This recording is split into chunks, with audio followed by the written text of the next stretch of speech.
like the original. Oh yeah, man. Yeah. You know, there's like, because you can't look on the vertical plane. Yeah. So like, if there's something above you, but as long as you're pointing in the right axis, the x-axis, it's fine. The bullet will bend, and everything's got infinite range. So shotguns just go forever. That's why, like in the original Doom, you just use the shotgun. You don't need anything else, you know? What a game. Oh, I love Doom. We'll play Doom. We'll play Doom sometime. You know, it's co-op as well. Is there co-op in Doom? Holy shit. I never knew that. The only thing, like, I know the puzzles. Oh, yeah. But I've never played Doom 2, though. So we could do Doom 2. Because I'm not an expert. I'm an expert at Doom 1. See, I never played Doom on the computer. I watched my dad play it on the computer. Was it scary? It was, yeah. Well, the first ever first-person shooter. Yeah, I know. Well, the first time my dad, we should pause a bit in the Half-Life, right, to tell this story, because like Doom is very much the first game I ever knew, like the first computer game or any video game that I ever played and knew about, because my dad was obsessed with it. No kidding. I was obsessed with it. When it came out, everyone had it. It was just there was literally nothing like Doom. It was that was like the Halo. Yeah, more than that. I mean, at the time, first-person shooters were called Doom clones. I mean, we are playing a Doom clone to this day. Fuck. You know, it's mental. But there was literally nothing like it. There was nothing so visceral and exciting and intense. But because you turn around and whatever was on the screen was your face. Yeah. You were facing it. We take it totally for granted, but at the time, I mean, my dad still talks about how much he was obsessed with Doom. It's a big game. It was incredible. There's four campaigns. So it's huge. There's like 40 missions at least. And it's really interestingly designed, because I mean, there was the precursor to that, Wolfenstein, which has got similar mechanics, but it's a bit naff in comparison, because there's no... Never played it. It's all on one axis. You can't go up and down like on the lifts. Mm-hmm. There's no like key cards or anything like that. It's just a bit boring. But see, like, if you compare Doom to like Marathon, you know, one of Bungie's first games, Marathon looks crap, or like the way it's moved. Yeah. Like when you reload, it's clearly like images. It's like GIFs. But it's really complicated. Look, this is Alex, so she's getting healed by these guys. God. We're going to put the gnome. She's lost a lot of blood. We're going to put the gnome underneath her. Now, this is a part in the game where we can leave the gnome. Okay. We can leave the gnome here, and the game will remember it's here. God. So we can go without the gnome for this bit. Did you find a walkthrough about this? I did, yeah. Before I did this the first time, I looked on like a full walkthrough, you know, like tips, and this is one of the sections where you can leave the gnome and it's fine. I got really paranoid because there's this sequence at the end when you get the larval extract to save Alex's life. You come back up this lift, and I was like, coming up it slowly, like, is the gnome going to be there? Is the gnome going to be there? Oh, there's the gnome. Okay, it's fine. It's fine. Wait, so are we going to leave the gnome there forever then? Until No, we're going to come back for it after this bit. But first we have to defend Alex and this alien from hordes and hordes of the antlions. Yeah, it's really intense, an amazing sequence. Right. Why is this game so split? Like, this is clearly like it's the second game, but it's in episode 2. So are there 2 episodes of number 1? I'll tell you for why. Because Valve, being the company that they are, is all about patches and small. No, not even that. I mean, they do that. They patch constantly, right? But Valve is a company that that makes amazing games, like world-beating games. Yeah. But they have an absurd development time. Like, have you heard of the thing Valve time? No. So, like, when games... Like, so Half-Life 3 has been rumoured for years. Oh, that's like... Yeah. That's like...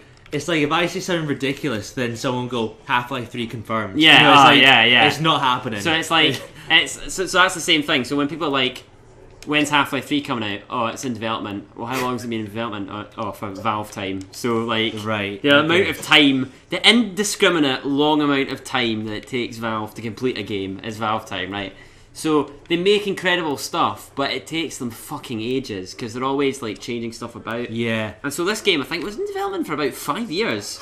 And they made the original Half-Life. They got Gearbox, the people that did Borderlands, to do the expansion packs. And then they started development on Half-Life 2 almost immediately. But it took them fucking ages. because they kept changing it about. And there's a book actually called Half-Life 2 Raising the Bar, which is just about the development process of Half-Life 2 and how long it took and what an arduous process it was, because they were trying to make a work of art and it took them ages.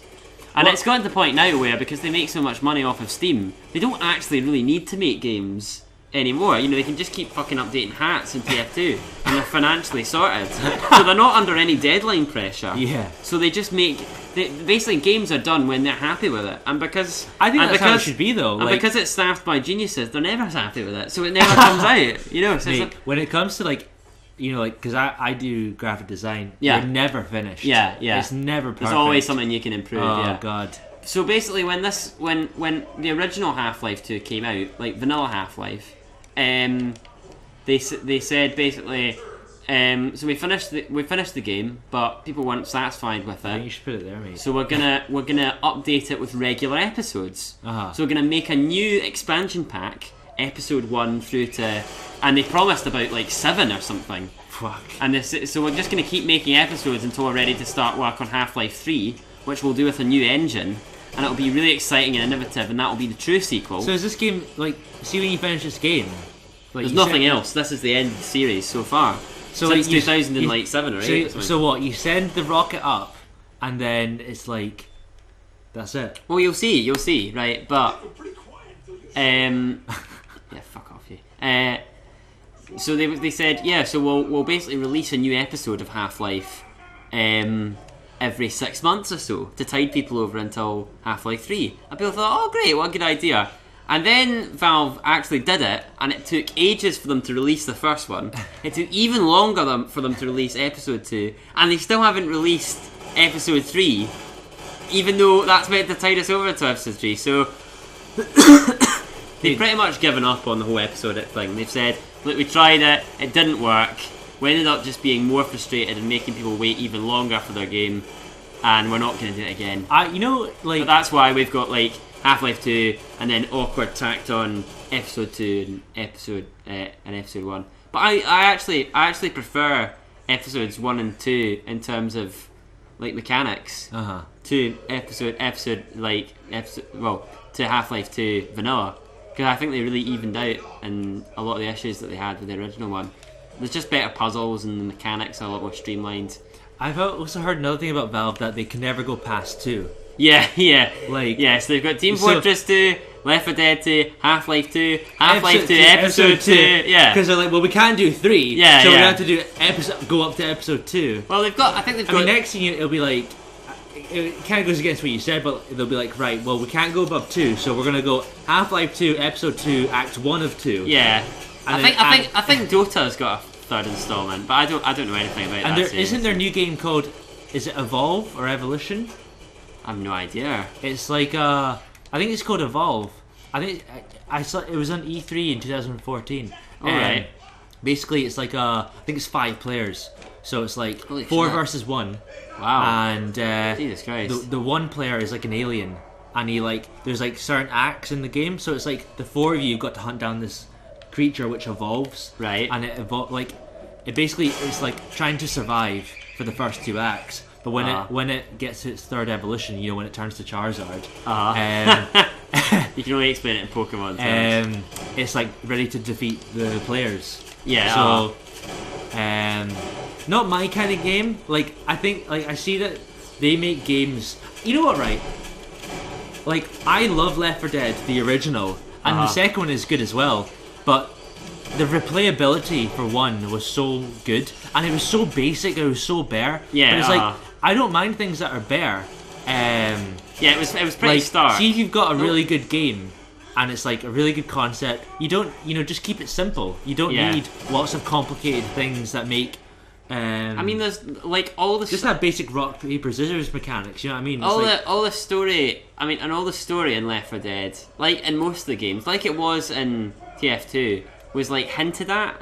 It was kind of they kind of had a sort of background, a vague background. Aye, it's not primary though, is it? They left you to join the dots. So in Left 4 Dead, there's lots of messages from other survivors and stuff like that. In Left 4 Dead 2, the campaign's all, there's a chronological order. But, and they were originally going to do that in the first Left 4 Dead. However, because there's No Mercy, the first campaign, and Death Toll, there is an expansion pack, 2 acts, I believe, which joins them together. Yeah, there's the passing and the sacrifice. Is that right? Yeah. The sacrifices. I remember I read the comic with a dude. Oh, is there a comic? Yeah, there's a comic that basically explains, because it's canon that Bill dies. That Bill's the person that makes the sacrifice, which is so sad. Remember that me and Adu, we read the comic for the sacrifice when Bill, dies to lower the bridge, and it was so emotional. We were just really like, sad. Oh, Bill. Because Bill's my favourite. I used to always play as Bill. I always went Zoe for some reason. Sexy bitch. And Nico would always go Barack Obama. You mean Lewis? No, Barack Obama. And that's so racist. So Nico would always go Barack Obama, Barack Obama. I don't know if we should edit this out or what. That's actually a song. They played it on Radio 1 back in when Obama got elected. Really? Yeah. Yeah. That's mental. What year did he get elected? 2008, I believe. 2008. That's when that song came out. Same year, fucking Left 4 Dead came out. It all makes sense, doesn't it? It can't be a coincidence. It can't be a coincidence. Something's definitely going on there. When are these aliens gonna fucking basically they just come on in waves for a bit, but it's okay because you don't have to hold them off. I hope that Gnome's okay. Yeah, Gnome's fine. Don't worry. You tell me, I'm protecting Gnome my life here. Hope Alex is okay. Fuck it. Oh, fuck her. Don't care. She's fine. She's a survivor. She's a tough lassie. Now Gnome, he's a sheltered soul. He never got out in the world.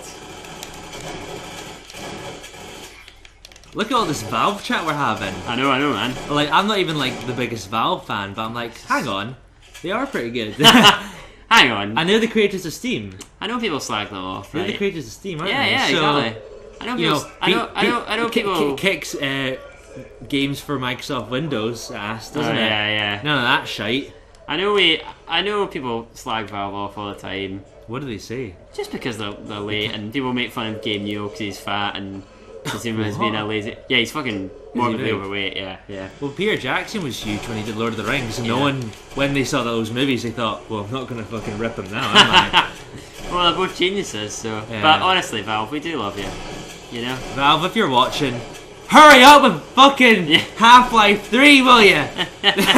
They pretty much I'm sure I've seen. I don't know if it was like photoshopped because they're actually they're pretty cool about and open about the fact we're late for stuff all the time. Yeah, they're pretty self-deprecating about it. So I'm pretty sure they've said like on the release date for games.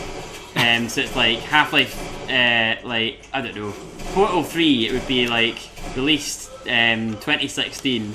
So Half-Life 3, they put, I don't know if it was photoshopped or not, but someone just put Half-Life 3 release date when it's done. I was like, that's great. That's another game that they've done a second one for, Portal. Yeah. But that shows that you've got like a decent fan base. See, some companies, Behemoth that did Castle Crashers and Alien Hominid, they never do sequels. Really? They don't they like creating original stuff. New stuff, so they'll pick a platform.